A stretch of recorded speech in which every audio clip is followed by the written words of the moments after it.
네, 안녕하세요. 저희 지난 시간에 가설검정 이야기하다가 중단됐었는데요, 수업이. 오늘은 가설검정 이야기 마무리하고, 네, 그렇게 하도록 하겠습니다. 우선 가설검정, 정확히 가설검정을 이야기한 건 아니고, 지난 시간에 가설검정이 어떤 건지 저희 사례를 통해서 이야기하고 있었습니다. 오늘도 마찬가지로 사례를 통해서 가설검정이 어떤 건지 살짝 맛을 보다가 이제 본격적인 가설검정 이야기를 하도록 하겠습니다. 네, 우선 가설검정 개념 저번에 사례를 얘기했던 사례인데 한번 다시 보면서 가설검정이 어떤 건지 한번 이야기해 볼게요. 어떤 정부 부서에서 당국자가 우리나라 가구당 주간 전력 소비량이 60kW 정도라고 주장을 하고 있습니다. 근데 이를 근거로 각종 발전 시설을 확충하게 되면 이제 비용이 많이 들잖아요. 그래서 정확하게 이제 그 주간 전력 소비량이 정확하게 60kW인지 아닌지 저희는 판단할 필요가 있습니다. 그래서 ABC 연구소의 진위를 판단하여 주기로 부탁했고, 그래서 네, 그런 상황이죠. 네, 그런 상황입니다. 그러니까 저희가 앞에서 표집분포 배웠잖아요. 어떤 x바가 어떤 전기분포, 그러니까 n이 30보다 크면 중심간 정리에 의해서 중심간 정리에 의해서 전기분포를 따라가잖아요. 그때 따라가는 분포가 전기분포인데 표집분포가 이렇게 생겼잖아요. 그러니까 이 분포들이 여기 나와 있는 거라고 생각하시면 됩니다. 그러니까 어떤 x바가 이런 분포를 따른다면, 그러니까 뮤를 중심으로 이렇게 뭐 따르겠죠. 요 뮤가 여기 있을 거예요. 근데 x바가, 그러니까 x바들이 이렇게 이런 극단치로 나올 확률은 줄고 뮤 근처에서 나올 확률은 높잖아요.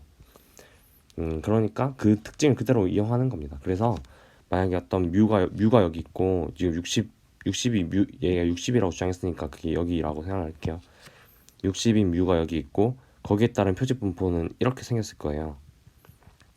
그때 근데 우리가 ABC 연구소에서 x바가 예를 들어 40이다 하면은 이 정도 확률이잖아요. 그러니까 저희 표본을 뽑았을 때 40이 나올 확률은 굉장히 작잖아요. 작지만 0은 아니니까 뭐 그럴 수도 있다 정도 생각할 수 있습니다. 80도 마찬가지로 작지만 그럴 수 있다 정도 생각할 수는 있는데, 근데 좀 찝찝하긴 하죠. 근데 만약에 엑스파가 100이 나왔으면 표식 분포가 이 상황인데 100은 거의 나올 가능성이 없겠죠. 표본 평균이 확률적으로 정말 작을 거예요. 그래서 그럴 때는 이제 저희가 이 표본을 중심으로 생각을 하게 돼서, 그럼 뮤가 60이 아닐 수도 있겠다. 왜냐면 뮤가 60이면 이런 분포를 가졌을 텐데, 이런 분포. 저희 표본을 뽑아보니까 100이더라. 그럼 얘가 이 분포가 아닌 거 아니야? 라고 의심을 해볼 수 있잖아요. 네, 그런 게 가설 검정의 기본적인 생각이라고 생각하시면 됩니다. 네, 그럼 넘어가 볼게요. 네, 자 이제 가설은 크게 두 가지로 구분할 수 있는데 귀무가설과 대립가설이 그 두 가지 그 가설의 종류입니다. 귀무가설은 연구 과정에서 검정의 대상이 되는 가설, 앞에서는 뮤는 60이다 이런 게 귀무가설이 되겠죠.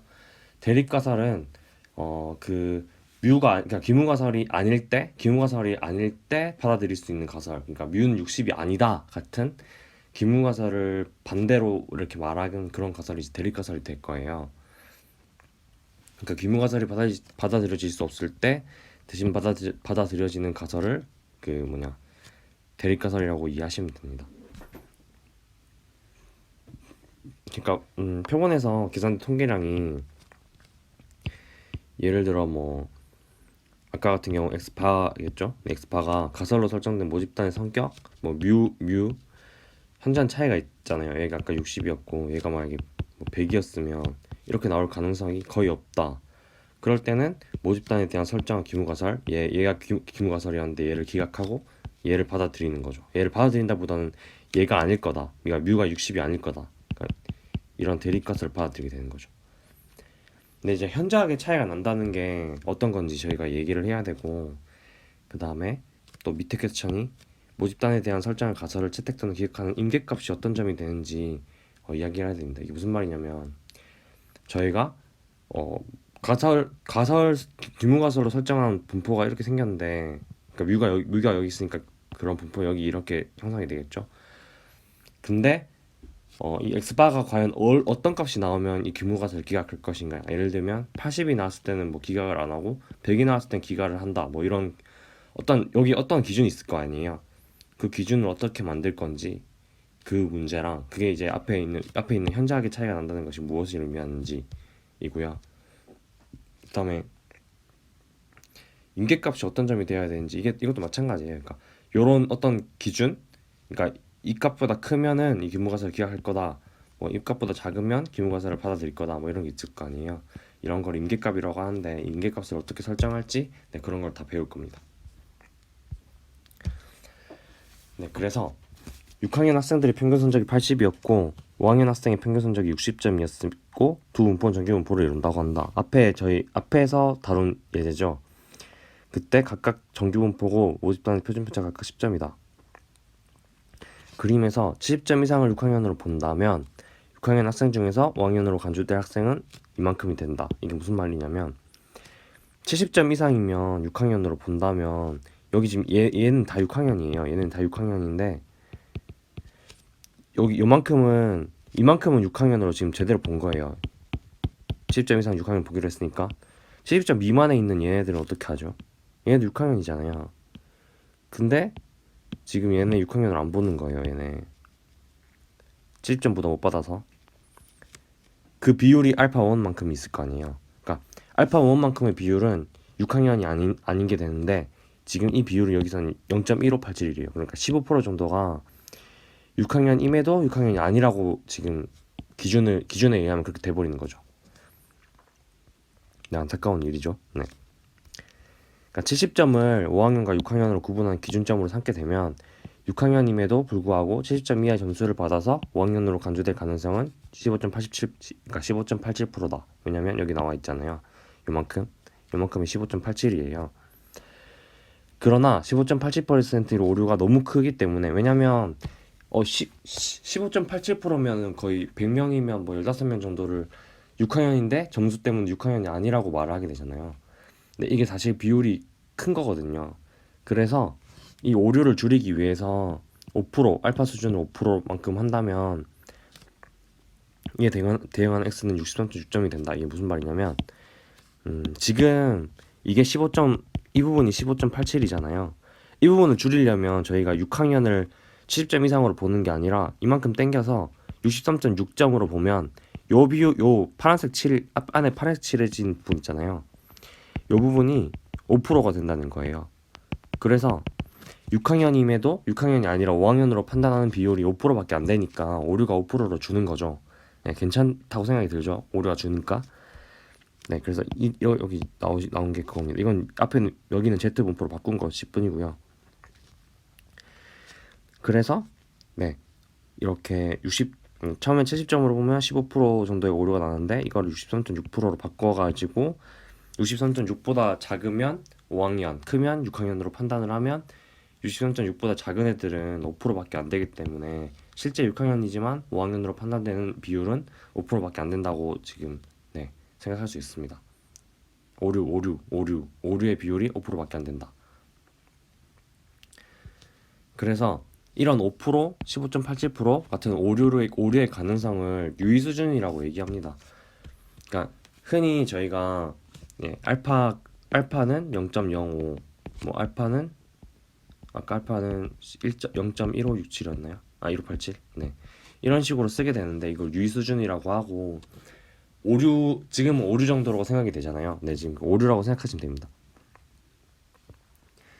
그리고 그 판단하게 되는 기준 있잖아요.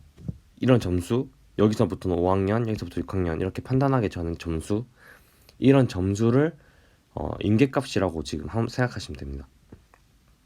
정확하게는 좀 다른데 지금은 그렇게 생각을 하시고 뒤에 가서 조금 더 지금 이것도 사실 조금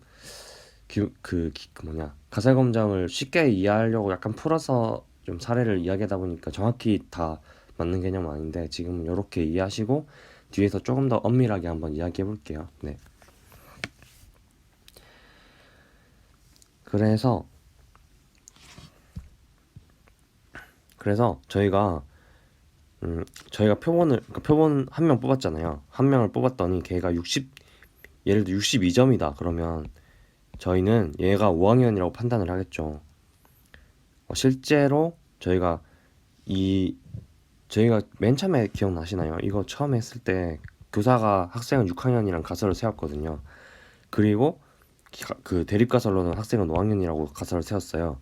그리고 이제 어떤 70점으로 기준으로 잡았었는데 70점 기준이 저희가 오류가 너무 커서 이거를 63.6인가 그걸로 바꿨다고 생각을 할게요.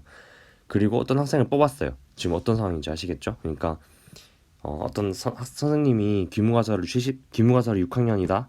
어떤 학생을 뽑았을 때 그 학생이 6학년일 거라고 일단 가설을 세워놓은 거예요. 그걸 이제 H0라고 규무가설을 보통 쓰는데 H1이라고 쓰면 이게 대립가설인데 대립가설은 6학년이 아니다. 네, 즉 5학년이다. 뭐 이렇게 될 거죠. 네. 그런데 선생님은 이제 오류를 좀 줄여가지고 아까는 70점일 때는 15.87%가 오류였기 때문에 오류를 5%로 줄어서 63.6%보다 크면 6학년, 작으면 5학년이다 했는데 6학년인데 실제로 62점인 애가 뽑히면 어떻게 될까요?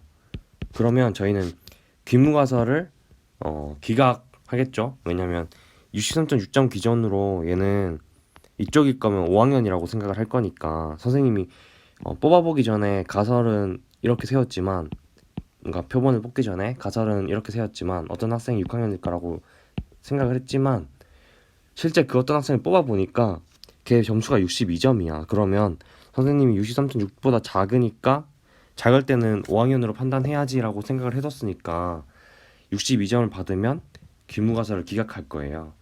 그러니까 이렇게 규무가설과 대립가설을 그러니까 어떤 걸 받아들이게 될지 나누게 하는 이러한 점수를 그 뭐냐 그 인계값이라고 생각하시면 됩니다.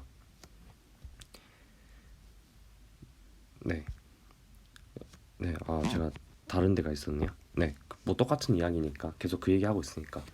네, 그렇습니다. 그래서 이 부분 이쪽 63.6보다 작으면 저희 귀무가설을 기각할 거잖아요. 그래서 이 부분을 기각력이라고 합니다. 그리고 이쪽 부분은 표본이 이쪽 점수로 나오면은 저희가 귀무가설을 유지하잖아요.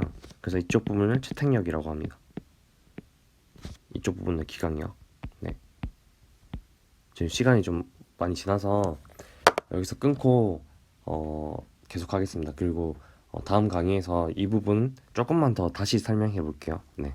조금 제가 말을 좀 어설프게 한 것 같아서 조금만 다시 얘기하고 계속 이어갈게요. 고생하셨습니다.